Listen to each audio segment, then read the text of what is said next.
सदगुरुदेव भगवान जी के सिर चरणों में दंडवत कोटि कोटि प्रणाम। राधे श्याम। गुरुदेव, हम आपसे 2021 से ही जुड़े हुए हैं। हम कब से चाह रहे थे कि हम सदगुरुदेव भगवान के श्री चरणों में दंडवत प्रणाम करें, लेकिन कभी आज तक हमको श्री गुरु जी के चरण हमको स्पष्ट नहीं हुआ। चरण रज हम लेना चाहते हैं लेकिन कभी नहीं हमें मिला। अच्छा। जैसे एक पुत्र को पिता से पूरी अधिकार होता है और पिता पूरी अधिकार अपने देते हैं पुत्र को, तो क्या गुरु जी का चरण छूने का शिष्य का कोई अधिकार नहीं?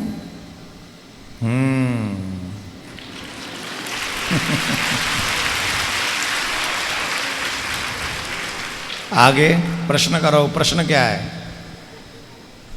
दूसरा प्रश्न है गुरुजी। अच्छा, ये पहला था जी। अच्छा, दूसरा प्रश्न है, हमारे लड़के 12वीं में पढ़ रही थे, 12वीं पास कर चुके थे। जब वो हमसे कोई नंबर पूछी तो हम उसे नंबर हिंदी में बताए 75, 57, 35, 57, 27। तो लड़की बोली कि पापा इंग्लिश में बोलिए। अब वो हिंदी गया कहाँ जो हमारे राष्ट्र का भाषा है। क्या बात है, इस पे ताली बजाओ। अभी वहाँ सारा हिंदी लिखा हुआ है, उसमें नंबर 9, 10, 25 लिखा हुआ, वो हिंदी में क्यों नहीं है? सारा हिंदी है, वो अक्षर हिंदी में क्यों नहीं है? हिंदी गया कहाँ? 1, 2, 3, 4 जो होता है हमारा हिंदी राष्ट्रभाषा, वो कहाँ गया? स्कूल में बच्चे को भी नहीं पढ़ाया जा रहा है, बच्चे को पास कर दिया जा रहा है। ये किसकी कमी है? मम्मी पापा की। हम चाहते हैं सदगुरुदेव भगवान के चरणों में हम यही बात देना चाहते हैं कि प्रभु आपके तरफ से ये बात चला जाएगा, पहुंच जाएगा। ये हम बताते हैं। ये प्रश्न बहुत सुंदर है कि हमारे बच्चों को हिंदी नहीं आती। उसके पीछे वो सभी लोग जिम्मेदार हैं जिन लोगों ने हिंदी बोलने में संकोच किया और जिन लोगों ने अंग्रेजी को स्टेटस सिंबल बना लिया। हम लोगों की मेंटलिटी, विचारधारा यह है कि 4 शब्द कोई अंग्रेजी के बोल दे, 4 तो बहुत दूर की बात है, 2 बोल दे, हमारी नज़र में वो, हमारी दृष्टि में वो विद्वान है, इंटेलिजेंट है, बड़ा आदमी। और कोई हिंदी संस्कृत बोल बोल के मर जाए, ये कहेंगे कि इसने तो जीवन में कुछ किया ही नहीं। यूरोपियन कंट्रीज में और अमेरिका इत्यादि कंट्री में उल्टा हो रहा है। वहाँ अंग्रेजी बोलने वाले की विशेषता नहीं है। वहाँ जब बच्चे संस्कृत में श्लोक बोलते हैं और संस्कृत में जब संवाद करते हैं तो वहाँ उन बच्चों को विशेष अवार्ड वहाँ के स्कूल और विद्यालय दे रहे हैं।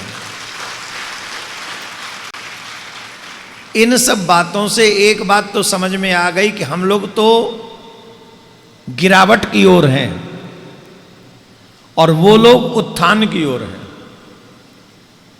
गिरावट की ओर इसलिए हैं कि हम अपनी मदर लैंग्वेज, राष्ट्रीय भाषा, मातृभाषा का सम्मान नहीं करते।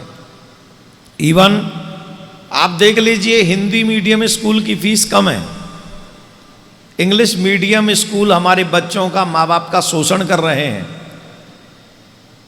मिडिल क्लास लोग अपने बच्चों को इंग्लिश मीडियम में पढ़ा नहीं सकते, इतना शोषण हो रहा है। और स्कूल में पढ़ाने के बाद ट्यूशन वाला भी गजब ही है आदमी, 1 घंटे का 1000 रुपया पर आवर ले रहा। कितना सिस्टम खराब हो गया। तो मातृभाषा की रिस्पेक्ट जब नहीं रहेगी तो देश के प्रति कोई श्रद्धा भी नहीं रहेगी। और अंग्रेजी बोलने वालों का आप देख लो कितने देशभक्त हैं वो। जो इंग्लिश मीडियम स्कूल में नहीं जा पाए हैं, सही मायने में वही देश की रक्षा कर रहे हैं, वही संस्कृति की रक्षा कर रहे हैं, वही धर्म की रक्षा कर रहे हैं और वही परिवारों की रक्षा कर रहे हैं। और जो इस इंग्लिश मीडियम स्कूल में चले गए और ज़्यादा उस भाव में बह गए, उनके लिए तो क्या कहेंगे। ये बात सबके लिए नहीं है, पर मोस्टली ये बात आपको देखने को मिलेगी। तो इसलिए सभी माता पिता से तो हम ये निवेदन करेंगे कि अपने बच्चों को हिंदी अवश्य पढ़ाएं।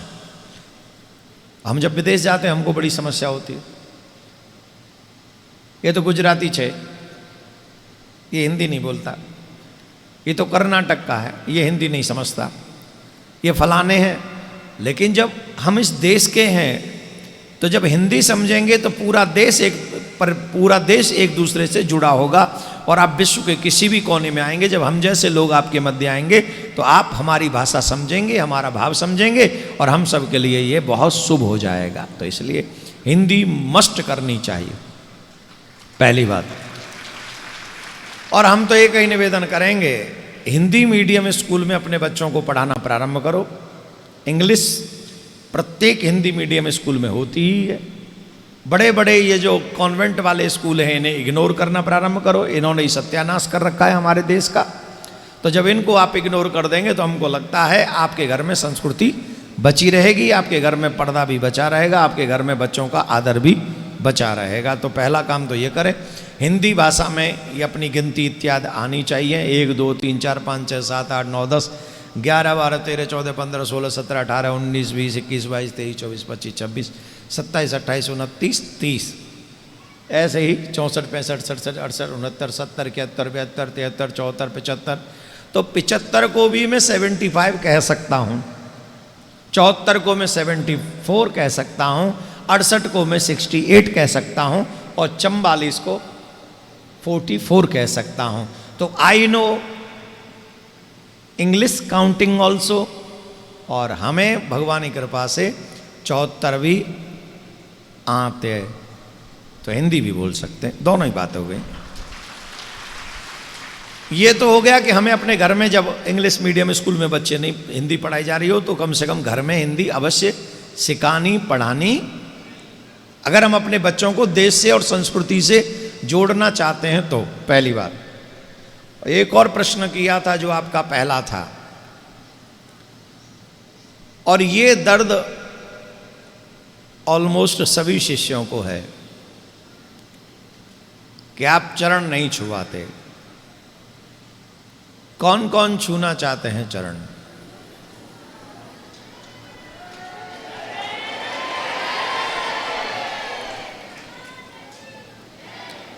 कितनी देर लगेगी हमको चरण छुआने में? नहीं हंसिए नहीं, जवाब दीजिए। कितनी देर लगेगी चरण छुआने में? कितनी देर लगेगी चरण प्रक्षालन करवाने में? शायद ये दोनों काम 1 मिनट में हो जाएंगे। आपके लिए भी सरल है, हमारे लिए भी सरल है, सबके लिए सरल है। लेकिन कभी सोचा है क्या कितना सरल हो सकता है ये?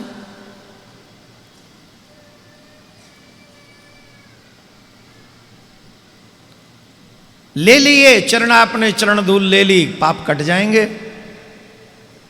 जवाब दीजिए। मन में श्रद्धा नहीं है, मन में विश्वास नहीं है, मन में समर्पण नहीं है, सिर्फ चरण छूने से आपकी मुक्ति होती हो और अकेले मुझे नरक मिलता हो तो मैं नरक जाने के लिए तैयार हूं आपको मुक्त करने के लिए। आई एम रेडी,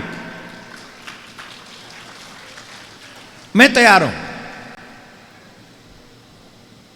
आइए सब लोग चरण छू लीजिए और चरण प्रक्षालन करिए और हो जाइए मुक्त।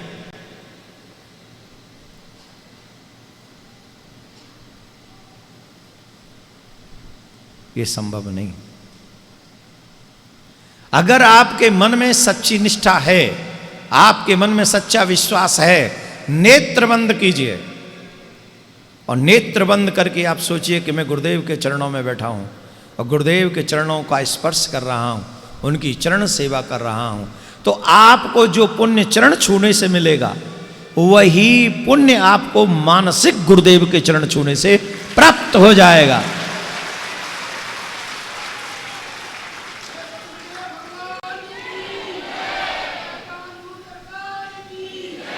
मानस पुण्य होए नहीं, मानसिक पुण्य लग जाएगा आपको, लेकिन आपको तो उसमें विश्वास नहीं। आपको तो गुरु जी को छूना है, उनके चरण छूने, गुरु जी आगे आगे जा रहे हैं, हमें पीछे से पंप पकड़ लेने। आप ये सोचिए कि आपको ऐसा गुरु मिला है जिसे अपनी पूजा कराने में कोई इंटरेस्ट नहीं है। आपको ऐसा गुरु मिला है जिसे अपने चरण छुआने में कोई इंटरेस्ट नहीं है। आपको ऐसा गुरु मिला है जिसे अपने चरण धुलवाने में कोई इंटरेस्ट नहीं है। वो सिर्फ ये चाहता है कि तुम भगवान के बनो, तुम भगवान की पूजा करो, तुम भगवान का नाम जप करो, तुम ठाकुर जी के बन जाओ इसी जीवन में, उनका नाम जाप करो, साधना करो, चरण प्रक्षालन करो, सुबह शाम उनकी आरती पूजा पाठ करो। ये चाहता हूं मैं तुम्हें अपना बनाना नहीं चाहता, तुम्हें भगवान का बनाना चाहता हूं। मैं तुम्हें सिर्फ गुरु की सेवा तक सीमित नहीं रखना चाहता, मैं तुम्हें गोविंद के चरणों तक पहुंचाना चाहता हूं। जो काम तुम मुझे बता रहे हो, ऐसे तो हजारों गुरु हैं जो भगवान का नाम तक नहीं देते हैं तुम उन लोगों को, और सिर्फ अपनी सेवा कराने में ही कहते गुरु साक्षात परब्रह्म। मैं ब्रजवासी गुरु हूं, ब्रजवासी ब्राह्मण कुल में जन्म हुआ है। हमारे माँ बाप ने, हमारे गुरुदेव ने हमको यही शिक्षा दी है, जितनी भी मनुष्य जाति तुम्हारे ऊपर विश्वास करती है, अपने आप को भगवान मत बनने देना उनके आगे, उन सबको भगवान के चरणों तक पहुंचाना, ये तुम्हारी ड्यूटी है।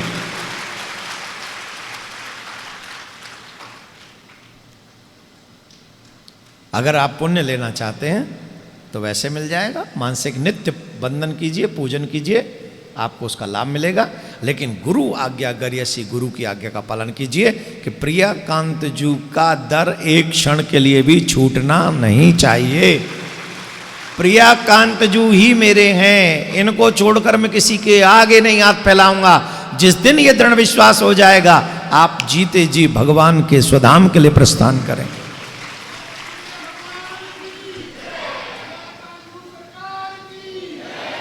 तो अब किसी को संदेह, अब किसी को संशय, बताइए। सिर्फ मेरा ही बनना है कि ठाकुर जी का बनना है? तो हमने जो उपाय बताए वो करो, नित्य मानसिक पूजा करो। हम आपका दर्द समझते हैं, लेकिन वो दर्द नहीं है, वो रास्ता है, वो मार्ग है। गुरु के बताए हुए किसी भी मार्ग पर चलोगे, कल्याण हो जाएगा।